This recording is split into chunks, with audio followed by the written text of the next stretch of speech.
3, 2, 1. 밑에다 놓으면 안 돼, 이렇게? 밑에? 네, 밑에. 가끔 또 목이 메이면. 안 보이죠, 이제?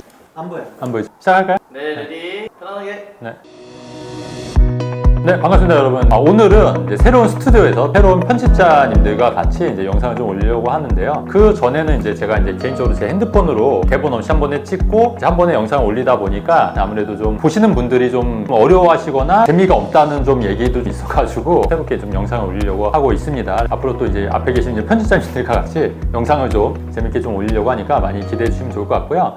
오늘 이제 할 얘기는 뭐냐면 요새 최근에 그 대출 규제가 좀 있다 보니까 지금 집값도 그렇고 전반적으로 좀 시장 분위기가 좀 많이 침체가 돼 있어요. 그래서 전반적인 시장 분위기와 이제 앞으로 이제 부동산이 또 어떤 식으로 전개가 될지 그거에 대해서도 좀 말씀을 좀 드리려고 합니다. 일단은 최근에 대출 규제가 정부에서 발표 나고 나서 이제 한국은행 총재께서도 대출 관련해서 지역 할당제를 하자 대학교를 뭐 이런 말씀도 많이 하시고 금융감독원장도 은행에서 이제 대출 규제하는 거를 뭐 은행 자율에 맡기겠다고 했다가 또 아니다 이건 대출 규제해야 된다 좀 왔다 갔다 하니까 일반 이제 은행선에서도 좀 혼선이 있는 거고요. 은행 입장에서는 어떤 식으로 자율에 맡길지 아직 그런 좀 체계적인 그런 게 아직 안 나왔기 때문에 사실 혼동스럽고 마찬가지로 소비자들 같은 경우에 내가 대출이 나올까 안 나올까 이거를 은행별로 다 알아봐야 되는 그런 시점이 되는 거예요. 그래서 이제 당분간 소비자들도 그렇고 국민들도 그렇고 굉장히 혼란스럽다 보니까 대출을 받아서 이제 집을 사는 거에 대해서 아예 그냥 막혔거나 아예 그런 생각을 안 하는 게 되다 보니까 지금은 거의 거래량이 뚝 끊긴 상태입니다. 지금 부동산도 침체가 되고 있다고 좀 보여지는데 제 생각은 근데 전에도 말씀드렸듯이 대출 규제를 이렇게 일단 누르게 되면 시장이 일시적으로 이제 눌릴 수가 있지만 다시 이제 반작용으로 용수철처럼 튀어나올 수가 있다고 말씀드렸잖아요. 그래서 지금은 시장이 좀 이렇게 누르고 있는 분위기다. 그러면 이 누르는 게 과연 언제까지 갈 것이냐 이것도 좀 관건일 것 같고 지금 그럼에도 불구하고 내 집 마련을 하려고 하시는 분들 혹은 갈아타야 되는 분들은 과연 언제쯤 내가 내 집 마련을 해야 되고 언제 갈아타야 되냐 굉장히 고민들이 많으실 것 같아요. 전망을 말씀드리면 제 생각은 한 연말까지 그러니까 12월 말까지는 누른 상태로 많이 갈 것 같아요. 왜냐면은 지금 뭐 대출 규제라든가 이런 것도 로드맵 같은 것도 아직 안 나왔고 아직 많이 좀 부족하다 보니까 올 연말까지는 거래량은 많이 좀 줄어들 걸로 저는 개인적으로 보여지는데 이제 그 첫 번째 이유가 명확한 규정이나 이런 게 아직 모르고 혼란스러운 거예요. 은행에서도 아직 혼란스럽고 왜냐면 정부에서 명확한 지침을 내려주거나 이런 건 아니거든요. 그냥 은행 자율에 맡기겠다. 하지만 또 한편으로는 너무 지나치게 대출을 하지 말아라 뭐 이런 식으로 얘기를 하니까 은행마다 대출을 해줄 수 있는 한도들이 존재해요. 근데 이제 그게 연초가 되면은 다시 이제 리셋이 되니까 이게 생기는데 아무래도 연말에는 미리 대출을 많이 쓴 데는 한도가 많이 없을 거 아닙니까? 이런 데는 대출을 해주고 싶어도 해줄 수가 없는 거예요. 이런 부분 때문에 아무래도 이제 연말까지는 대출이 잘 안 되고 시장도 많이 움직이지 않을 거라고 이제 개인적으로 좀 보여지고요.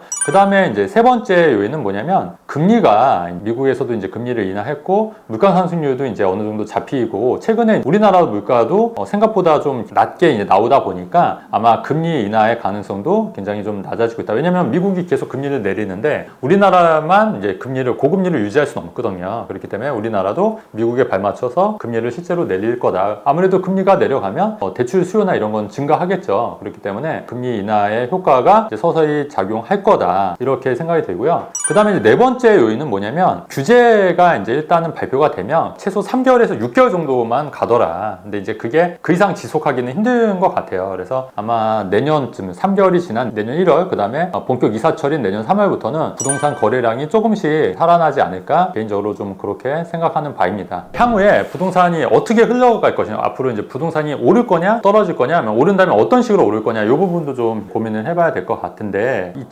2022년 말부터 2023년 초까지 미국의 그 자이언트 스텝으로 급격히 금리 인상이 되다 보니까 우리나라 부동산 가격도 굉장히 많이 떨어졌어요. 심지어 어떤 지역은 뭐 마이너스 30-40%까지 떨어졌는데 그 이후로 바로 반등을 했고 지금도 이제 꾸준히 올라가 있고 거의 정고점을 회복하거나 정고점을 넘어서는 지역들도 분명히 있습니다. 그래서 저는 이렇게 생각해요. 이게 한번 방향을 틀었기 때문에 이 방향은 항공모함처럼 이게 계속 유지가 될 거다. 그리고 지금은 미국도 금리가 인하되고 있지 않습니까? 금리가 인하되면은 이자가 싸기 때문에 대출을 일으켜서 집을 사는 수요가 굉장히 많이 불어날 수가 있기 때문에 또 이제 자산 가치도 증가가 되기 때문에 아무래도 그런 수요가 있고 그 다음에 집값이 또 오를 수밖에 없는 이유가 전세 가격이 최근에 많이 오르고 있어요. 그러다 보니까 사람들이 전세 살 바에는 집을 사자 이런 시장 심리가 많이 작용할 수 있을 것 같고요. 세 번째는 그동안 정고점을 2022년 말부터 3년 초까지 계속 올라온 그런 그 관성을 보게 되니까 향후에도 더 집값이 더 오를 수도 있겠다 이런 생각이 들 거란 얘기죠. 마지막으로 네 번째는 뭐냐면 고가주택 같은 경우에 너무 많이 올랐어요. 지금 반포 아파트 같은 경우에는 뭐 9평이 뭐 50억, 60억 정도 찍었다 뭐 이런 얘기도 많이 나오지 않습니까? 그러다 보니까 이렇게 많이 올랐기 때문에 더 오른 아파트도 충분히 오를 수가 있겠다. 또 한편으로는 최근에 정부에서도 재건축 재개발을 좀 활성화시키려고 하고 있기 때문에 재건축 아파트들은 다른 말로 얘기하면 새 아파트가 될 수 있다는 가능성이 있는 아파트들이거든요. 근데 이제 정부에서는 왜 그러면 재건축 아파트를 좀 활성화시킬까? 그 이유는 서울 도심이나 분당 1기 신도시 일산 같은 경우에 새 집에 대한 수요는 많고 지금 집질 땅들이 많이 없는 거예요. 그러다 보니까 이제 재건축이나 재개발을 활성화하게 되면은 거기에 이제 새 아파트가 들어서고 그러니까 예전에 뭐 3,000세대였다고 하면은 이걸 허물고 층고를 높게 하면은 5,000세대까지 지을 수 있기 때문에 추가로 일반 분양분이 2,000세대가 더 늘어나는 거니까 공급을 가장 빨리 이제 늘어날 수 있게끔 할 수가 있는 거기 때문에 향후에 이런 재건축 재개발도 관심을 가질 만하다. 그리고 여러분들이 또 생각해야 될 게 뭐냐면 집값이 지금 너무 많이 오른 부분도 있지만 아직 상대적으로 덜 오른 지역도 분명히 많이 있는 거예요. 그러니까 예를 들어서 수도권 일부 지역들은 아직도 마이너스 P인 경우도 있고 분양권인데도 불구하고 근데 이 분양권이 지금 가격이 아니라 2년 전 가격이거든요. 그러니까 이런 데는 오히려 기회일 수가 있다고 저는 보여지고 새 아파트인데 완공이 안 됐다는 이유만으로 이제 좀 저평가되는 측면이 있어요. 근데 이런 부분은 또 왜 이해를 하셔야 되냐면 사람들은 이제 분양권은 아직 실물이 완성이 된 단계가 아니기 때문에 아직까지 그런 가치에 대해서 좀 이렇게 모를 수가 있기 때문에 이게 일시적으로 뭐 분양권이 좀 마이너스가 나는 경우도 분명히 있거든요. 이런 좋은 기회들이 있을 수 있을 것 같고 그 다음에 요새 그 트렌드는 아무래도 서울 수도권의 새 아파트 위주로 많이 가고 있고 자금들이 몰리고 있기 때문에 이런 트렌드를 잘 염두에 두셔서 아직 수도권에 덜 오른 지역들도 내 집 마련할 기회가 아직은 있다고 저는 판단합니다. 지방보다는 이제 서울 수도권으로 수요가 왜 몰리는지에 대해서 좀 생각을 해보자는 취지의 말씀 좀 드릴게요. 첫 번째 요인은 뭐냐면 지금은 다주택자가 제약시되는 시대예요. 그러니까 예를 들어서 다주택자 취득세가 처음 살 때는 1에서 3%, 2주택까지도 취득세가 1에서 3%인데 3주택부터는 취득세가 8%가 되는 겁니다. 4주택부터는 12%가 되는 거예요. 자, 여러분들이 만약에 10억이라는 돈이 있어요. 예전 같으면은 뭐 대구도 사고 부산도 사고 이게 여러 채 사더라도 취득세 제한이 없는 거예요. 근데 이제 지금은 새채부터 취득세가 갑자기 8%,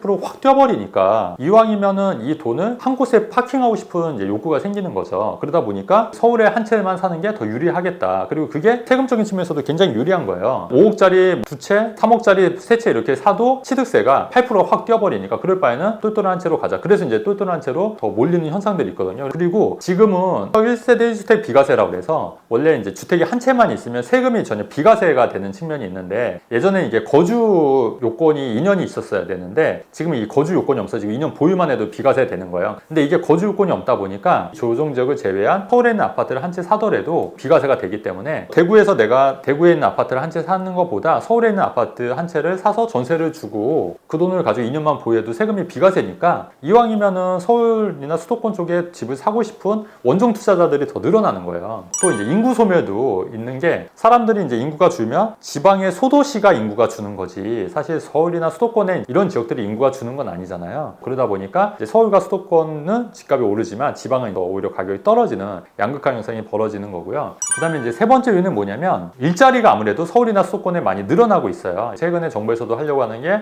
용인 뭐 플랫폼 시티부터 시작해서 반도체 설비부터 해서 그러다 보니까 이제 젊은 친구들이 다 이제 서울 수도권으로 넘어오는 거죠. 그리고 이제 네 번째가 뭐냐면 광역 교통망이 많이 좋아지고 있는데 GTX-A라고 해서 동탄부터 수서까지 뭐 18분 이내로 근데 이게 동탄부터 수서까지가 삼성역을 지나서 서울역을 거쳐서 운정신도시까지 다 이어지게 되면은 이 수도권 자체가 이제 하나의 서울화가 되는 거거든요. 사실은 이게 이제 서울이 점점 확장이 되고 있다 이렇게 이해하셔도 괜찮을 것 같거든요. 그래서 서울이 이제 커지다 보니까 수도권도 그에 맞춰서 수요가 몰리고 있다. 당분간에 이런 양극화는 더 커지거나 유지가 될 가능성이 있다. 근데 이제 여기서 주의할 게 또 뭐냐면 이런 부분을 인지하고 정부에서도 만약에 지방의 양질의 일자리를 제공한다든지 아니면 지방의 미분양 아파트를 사면 비과세를 해준다 아니면 대출을 더 많이 지방 아파트에 대해서 풀어준다거나 그러니까 이게 계속 양극화가 계속 벌어질 수는 없고 정부에서 분명히 이런 대책들이 내놓을 거예요. 그래서 그런 대책들이 나오는 시점이 아마 지방시장도 다시 살아날 시기가 될 거라고 이제 판단이 되는 거죠. 그래서 오늘은 우리 PD님들을 영입해서 스튜디오에서 한번 촬영해 봤는데 초반이라 조금 약간 어색한 부분도 있고 긴장한 부분도 좀 있는 면이 있는 것 같은데 앞으로 이제 많이 좋아질 거라고 생각하고 조금 더 준비를 잘 해서 영상을 좀 정기적으로 올려서 이제 양질의 콘텐츠를 많이 제공하도록 하겠습니다. 영상 좋으면 좋아요, 구독하기 누르면 감사하겠습니다, 여러분. 안녕.